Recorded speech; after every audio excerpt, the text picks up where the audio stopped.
Hello, hello. Welcome back. I'm Dawn Westmoreland, your talk host, coming from WPVM FM 103.7, Radio Asheville. I'm in the Blue Ridge Mountains, beautiful mountains. So hot and warm here today. You know what? Resiliency is a word that is trending right now. It's across the books. I mean, it is everywhere, whether it's natural disasters, people going through traumas.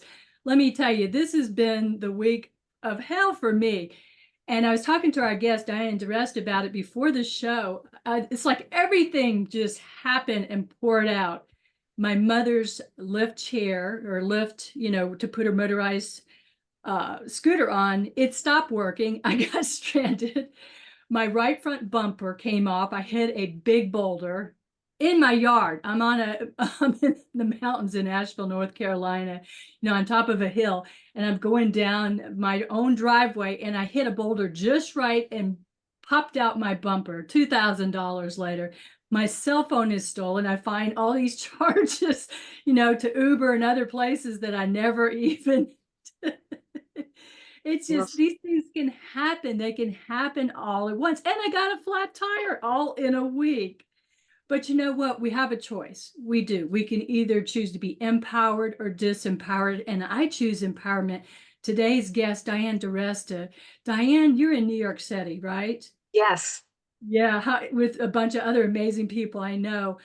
Diane It's is, hot here too. It's very yeah, hot. yeah, she is a professional speaker, executive speech coach of knockout presentation, has a fantastic book that I have, Knockout Presentations by Diane DiResta. I know it's on Amazon. Is there anywhere else that people can purchase your book? I've seen it in Barnes and Noble, but the fastest way is always online. Yeah. Diane, you've had different obstacles that you've had to face and overcome. Let's just jump in. Tell the audience a little bit about you and why resiliency to you is so very important. Well, it's funny, John, my friends think I'm resilient. They'll say, "Oh, Diane, you're so resilient." And, I admire that. And then someone gave me a different definition, which I'll share later. But I started out as a speech pathologist. So in my early career, I had just gotten my first apartment, this beautiful studio apartment in Brooklyn Heights, New York, a fifth floor walk up. It was okay. I was 23, 24. I could do it. And I was going to Columbia grad school at night for speech pathology. And I had a full-time job with the Board of Ed doing speech therapy. So I was on my path. And then for the first time in history, there were the teacher layoffs in New York City, and I was out of a job. So now what was I going to do? I didn't want to move back home. I didn't want to drop out of school. And I didn't want to give up my apartment. I love this apartment. So I had to think and I had to be resilient. And I realized that my next door neighbor on the same floor had an uncle who was a manager of a Howard Johnson's in New York. I don't think they exist anymore. So I met with him and I tried to get a job as a waitress. I'd never been a waitress before. And he said, "Well, we don't really have any openings." And I told him, "Well, if I don't get a job, I'm going to lose my apartment, have to drop out of school." So he gave me a job. So, okay, that was my main meals. My big meals were on the weekends. Mhm. And then I convinced my cousin to move in with me. She was getting married in 6 months. And by sharing my rent, she was going to save 50% on her rent. I knew she would go for it. So she moved one dresser and one bed in there. And for 6 months, we were together. And it was good because she was going to school in the day and I was going to school at night. So it worked out. Long story short, I never missed a rent payment. I kept my apartment and I finished grad school. Now, here's the blessing in that. At that time, in order to do an internship at Columbia Teachers College, you had to do daytime hours. And I had a full-time job, but now I didn't. So it all worked out. So that to me, I'm really proud of that because it took a lot of resilience to not give up and just say, "Okay, we'll go home and, whatever." I kept everything that I wanted. And so to me, that's resilience. To me, the word is perseverance. It's sticking with it no matter what. And I remember I was having difficulty one time in grad school. This professor did not like how I was writing my reports. And I I was frustrated. So finally I said, listen, I went to somebody who's a writer. She couldn't really tell me anything that was that bad. What's going on? Like, what am I doing wrong? Well, it's too sketchy. So when my neighbor heard my story, she said, you'll hang on by a thread. I would have given up years ago, but that's how I am. I am persevering.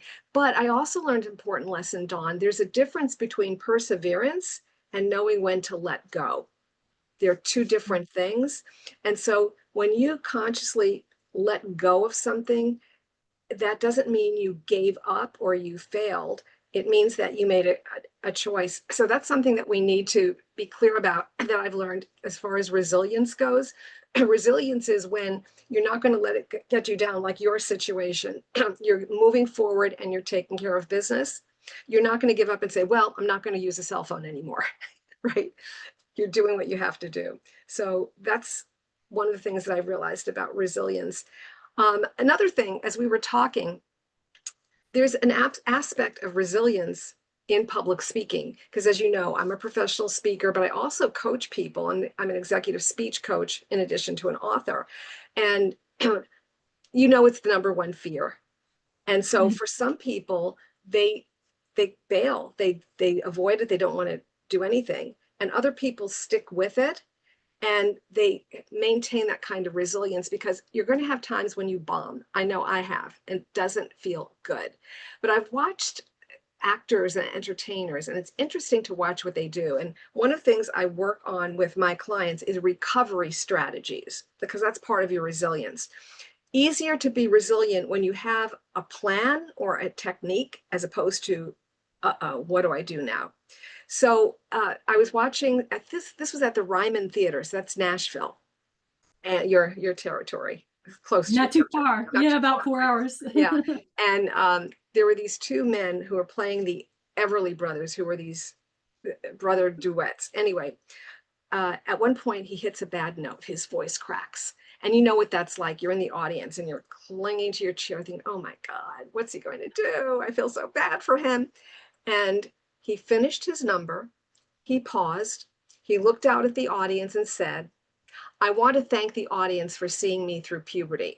Well, we started cracking up. It was so funny.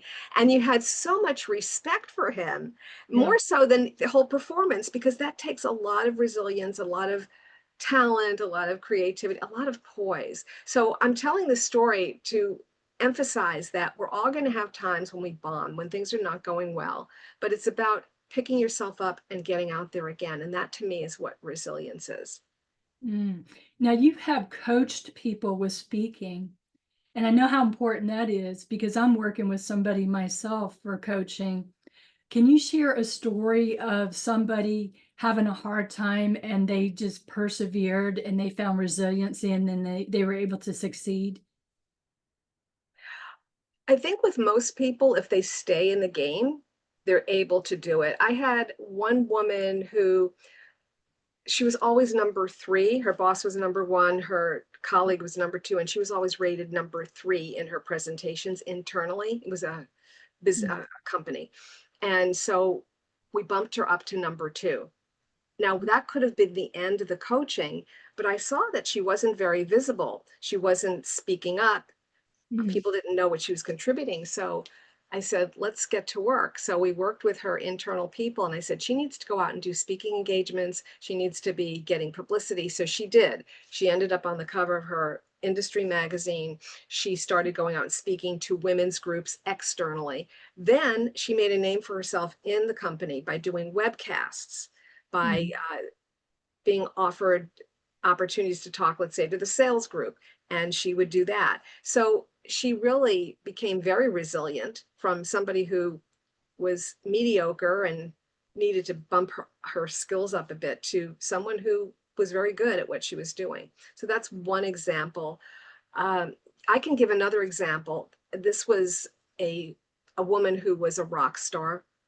She had 6 promotions in 9 years. She was an executive, and she was having difficulty because she was now the CEO of a spin-off company of a Fortune 500. What happened was her audience changed. So now she was speaking to the board, and most of them were men.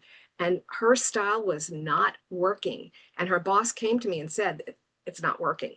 So I had to figure out how to get that message across and get her to show up more powerfully. And we did. She worked hard, and after a few sessions, her boss said 3 people came up after the meeting and said she did a 180 in her presentation. So that's what excites me when I see these transformations. She was resilient. You know, she didn't give up. She implemented what we were telling her to do, and she changed how she showed up. So a lot of times, resilience has to do with showing up differently, because your life just changed right now with the bumper coming off and losing your cell phone. Well, life changes for people who are speaking, and they don't have to be professional speakers. Anytime you get a promotion, your audience has just changed. Your presentation style has just changed. And that takes resilience. You've got to be able to step up and say, okay, I've got to learn a new set of skills, or I have to learn a new way of communicating. Anytime you're talking to a new prospect or client, you need to communicate in a way that they understand. So are you resilient enough to change how you're showing up? So it has a lot of application in speaking. Yeah. Diane, I learned something from you today and you don't even know it. I watched a YouTube clip that you put out about if you are feeling nervous or before you speak, or if you need a little bit of assurance. And it had something to do with holding your thumb and hand movements. I thought that was really impressive. Is that something you teach to all your clients? Because I've Only never the ones seen that before. who are really, really nervous. It comes from, is it Shinjin Jutsu? A woman I went to was trained in that, and she told me about this. So by holding your thumb like this helps you to feel less anxious. And I forgot what the index finger was, but that also had to do with nervousness or fear. And so by holding it, it helped you to overcome the nervous system. I don't know the science. I just know those little finger No, it gestures. works. Yeah. So you can be in a meeting, and in your lap, you can be doing this, holding onto your thumb Holding onto your thumb. and relaxing that nervous energy. So I'm yeah, actually doing it right now, and I don't know why it has a calming effect. great, great. So that's a testimony right there. Hmm. There's so many different ways that you can handle nervousness, but when we come back to resilience, it's really about powering through. It's about not giving up. It's coming back. It's almost like the comeback. So you don't give up. Now, there are times when you may be led in a different direction. Sometimes a door closes, and where the stubbornness can come in is when you keep pounding, pounding, pounding, and it's not opening, and because it's not meant for you anymore. And so sometimes you have those experiences, and then you have to look at it and say, you know what? I may be redirected. And sometimes that happens. There's some kind of tragedy or something happens. And we've heard of this with other people where there was a health crisis and they left their finance job and they became a health coach. So there are those events. So resilience doesn't mean staying and doing the same thing forever. It means that you come back, that you are not defeated, that you feel empowered, that you're making choices. And one of the things I learned about stress is that the best way to handle stress is when you have choices. The worst is when you don't see any options, because then you feel like a victim. And the truth is, we always have a choice of how we can respond. You're like the poster girl for resilience today. Again, you just said, the heck with these cell phones, I'm going to go to a landline, and too bad. But no, you're out there, you're getting a new phone, you're doing what you have to do. And it doesn't mean you don't get angry, upset. I certainly complain and vent a lot, but you come back, you try it. Thank you. I know a bunch of psychologists, psychiatrists, counselors just from the work I do, and a lot of them know me, my background. They're like, a lot of people would just hide in a closet, in a dark closet. I'm like, really? It just doesn't seem my style. But thank you so much. That's a nice compliment, Diane. Your customers, your clients, what kind of clients do you work with? I work in the B2B space primarily, meaning I target corporations and companies, but I do work with individuals as well. So sometimes someone will see me on a video or see my website and they'll contact me directly and I will work with them. And often those people are paying out of pocket. The companies, my sweet spot is director to the C-suite if Mhm. I am coaching or I'm working with their team. So I also do seminars and workshops.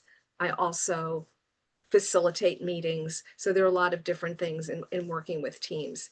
So it may be the team needs to work on their presentations, or they may need to, they're going to speak to the media and they need to learn how to speak in sound bites and where to show up on camera.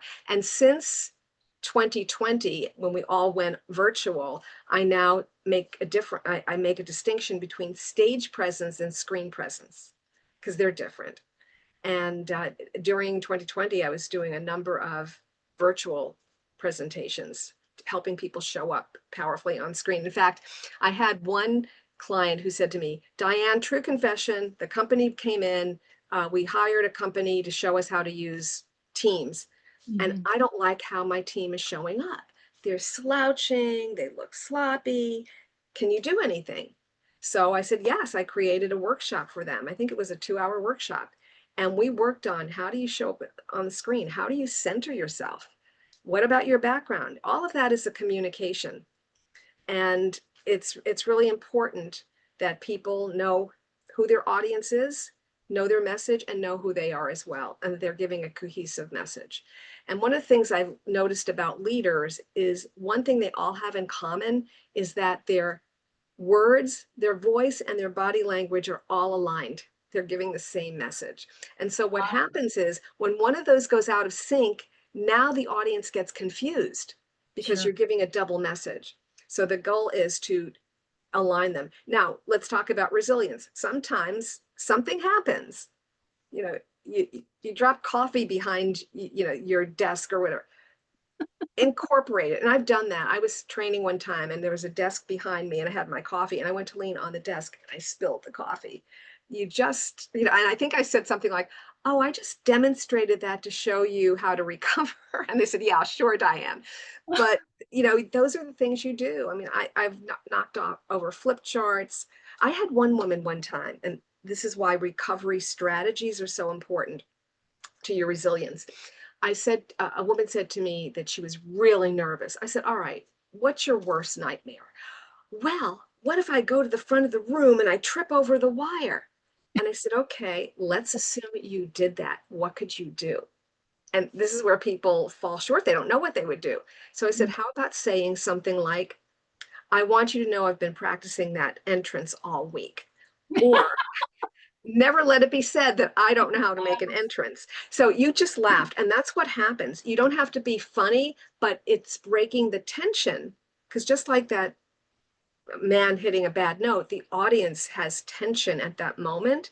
Mhm. And you, when you're a speaker, are the leader. So your job is not focusing on, I just screwed up. Your job is, how can I make them feel comfortable? And Oh, that is so empowering, Dawn, because you're the leader. Take charge, make them feel empowered by incorporating what just happened. Don't hide it under the rug. Mention the elephant in the room. And we're human. And, people don't relate to perfection, they relate to human. So show your humanity. They'll love you for it. There's nothing wrong with making a mistake. I That's love that. resilience. I love that, Diane. It reminds me many years ago when I was in the Air Force and I was in my first day of Air Force recruiting, which is one of the best, sales training. In fact, Disney and other big companies have sent people to the Air Force for the training. The very first day, I went and got a plastic bottle of some kind of soda. I don't drink sodas anymore, but at that time I did. And somehow it had built up pressure in it, went to open it, and it exploded. And I jumped back. And it wasn't a Coke, it was probably Dr. Pepper or something like that, or Sprite. This soda landed flat and it's going round and round, and it soaked 5 people. And I thought, oh My God, I'm going home. I'm going to be sent home. But you know what? The trainer, I don't know what he said because I was still in the moment, dealing with it. And I mean, I'm just horrified. And he made the funniest joke of it, and nobody was upset. Sure, we had to go home and change clothes. I was soaked. This guy next to me was totally soaked.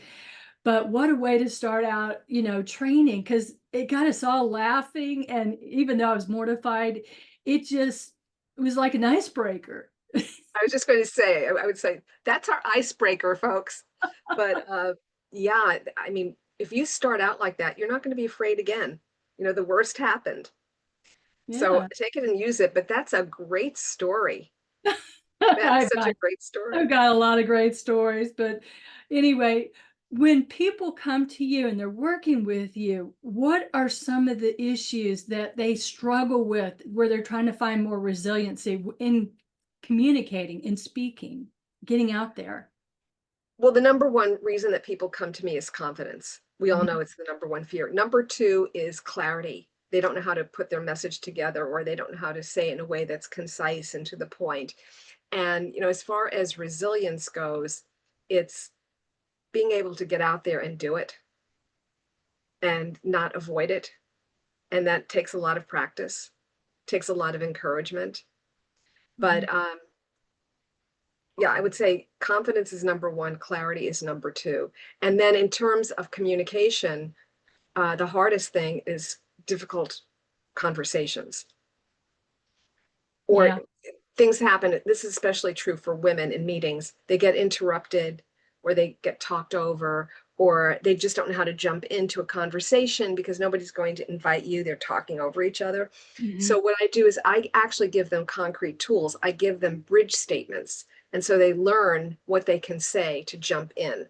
Because a lot of times it's not that people don't want to do something, they just don't know how to do it. Sure. So that's part of, again, recovery. And when you have recovery strategies, you can be more resilient. Otherwise, if you're not being resilient, it means that you're sitting there and you're not saying anything, meeting after meeting. And we all know what that means. That means that you're going to be overlooked, because if you're silent, what do people think? You don't know anything. Not Right. true, right? But that's the perception. So I often work with people, but especially women who want to be leaders or who are in leadership roles, and we work on their executive presence. How do you show up powerfully? And resilience is part of that. It's showing up, it's recovering, and it's having those tools for when someone talks over you. I often tell this story. There was a book I read by an advertising mogul. Her name was Jane Trahey, and I think this was in the 1970s or 80s. And she was a woman who had made it in advertising. And she told a story one time of somebody trying to take credit for her idea. And it was a man who did it. And he said, "I like that idea, Jane. I think I'll walk it down to the president's office." And she said, "Well, Bob, it's not such a heavy idea that I can't carry it there myself." Whoa, retrieval. That's resilience. So she found a Right. way in the moment to take back her idea and claim credit. And that's often what happens. People lose credit for their ideas because they're just not sure how to take it back. So again, all of this is a type of resilience. And I think part of resilience is having tools. Yeah, I must agree. I was in the Air Force 20 years and it was mostly men. So I had to learn to be very assertive. And I imagine a lot of women out there are doing the same. I just learned some tips recently about, what to say when people talk over you if you're in a, communicating, maybe in a meeting. Could you share maybe a tip or two? Yeah, so if someone's talking over, you could say, let me just finish my thought, get very nicely.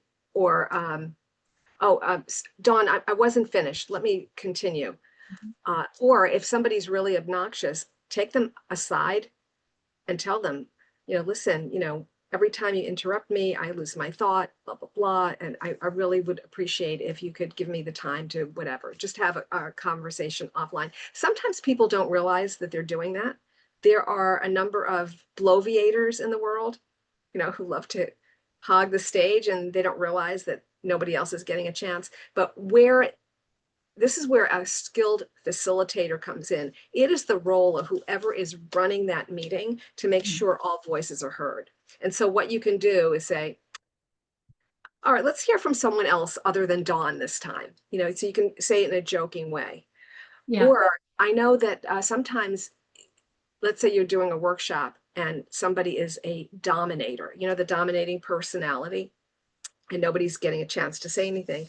What you can do with that person is take them outside, take a break and say, listen, I notice nobody in the group is speaking up. Would you experiment with me? When we go back to the room, would you not say anything? And I want to see if that forces somebody else to speak up. And so what you do is you make them your partner, your buddy. And that can work sometimes. A lot of times they don't realize what they're doing. So again, resilience, it's the ability to come back, to stay with it, to stay on track, on message, but also to have the tools to do it. There's something else. You referred to a therapist before, and I had a real eye-opening experience because when my sister died, I was seeing a therapist online. And meanwhile, I had friends saying, Diane, you're so resilient. I really admire you. Love it. And she said, you're not resilient. You're coping. I thought, oh, that's a distinction. So the question I would have for everybody and for myself is, are you resilient or are you coping? And when you hear that, Dawn, what does that mean to you? The difference between resilience and coping? Wow. Yeah, resilience. A hard one. I think of resilience, I think of not just surviving, I think of thriving, Diane. And then as far as coping, gosh, we've all probably, if you're over 25, you probably have had to cope with something. It could be a loss of a divorce. It could be a loss of a loved one, and you're just kind of riding out the waves, coping, Right. trying to keep your head above water. You're trying to do the best you can to not lose your sanity or lose your cool. That's what it means to me. Yeah. Yeah, I think that's perfect. And I wanted to bring that up because until she said that, I had no awareness that there was a difference. And I was thinking, yeah, I'm resilient, but not always so. And so I think we also have to give ourselves the space and the time to grieve when we need to do that, and not to beat ourselves up. Because resilience, I think, is a longer term game. It's not necessarily, something happened, you snap to and everything's wonderful. You're going to go through a range of emotions, but in the end, you just keep your eye on the goal and you keep moving forward. That to me is what resilience is. I love your opinion, Diane. Women, confidence, that's been a big issues. I'm a life coach and I've dealt with and consultant. I've dealt with a lot of women. And one thing I see too is a big trend of confidence. Why do you think women today have issues with confidence? I've thought about this, Dawn, and I think one of the reasons, it goes back way back far. Women weren't always in the workplace. And when they were at that time called secretaries. So they didn't have this training. Also, it wasn't as commonplace, let's say in my generation or my mother's generation, to do sports. I mean, you could do some, but you didn't have Title IX. Women, there was no WNBA. So women weren't playing sports the way boys were. So boys got this early training in sportsmanship, teams, competition, winning and losing, which we didn't. So I think that was one of the things. And then they came into the workplace and it wasn't necessarily ready for them. They weren't ready for it. So that makes sense to me. Also, there is unconscious bias.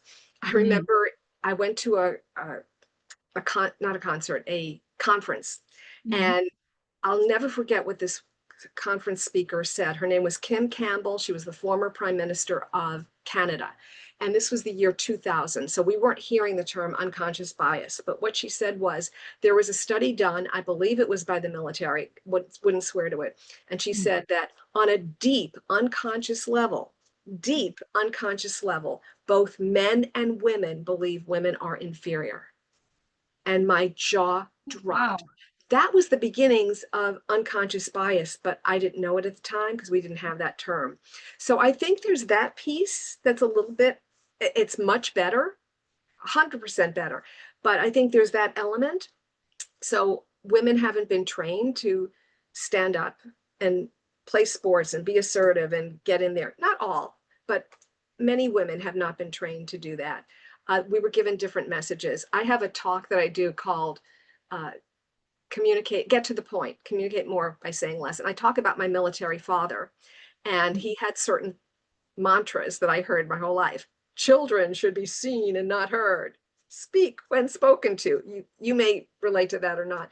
Yes, But I can relate to that. okay, because I'm from a military family.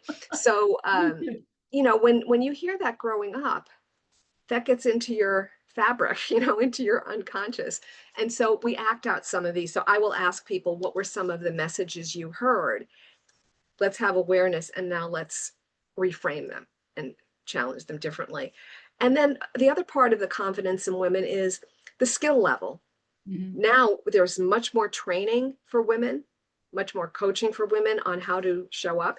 But the workplace, the corporate world, is a male playground. It's created by males. So you had to learn how to play that game. And now there's so much more training for women on how to show up. And to their credit, the companies have had to learn how to accommodate and communicate with women and help them succeed. So that's my I love long it. Thank you. answer. Yes, yes, yes, yes. Well, we're down to about 45 seconds. How can people find you, reach out? Your YouTube quotes and your YouTube clips are fantastic. I've been following you for a while. I mean, I'm just glad to know you, Diane. You're doing great work out there. Thank you. And I'm glad to know you too, Dawn. I would say the first place you can go is to DiResta.com, DIRESTA. That's my website. Also, check my LinkedIn profile and please link in with me. But let me know that you heard me on Dawn's podcast, because I don't like to just take strangers, because I never know if they're real or not. So LinkedIn is a great place. Also, my YouTube channel, it's youtube.com/Diane DiResta. And Yes. the easiest thing is just put my name in, and these things will come up if you forgot the link. But And to yeah, the audience, I'm going to jump in because we're out of time. You'll be surprised at some of the places that Diane has talked at, like NASDAQ. I mean, she's way up there, so please check her out. Diane, thank you for being on the show, empowering us and giving us some great tips on resiliency. thank you, Dawn. Everyone stay empowered. We'll see you next time.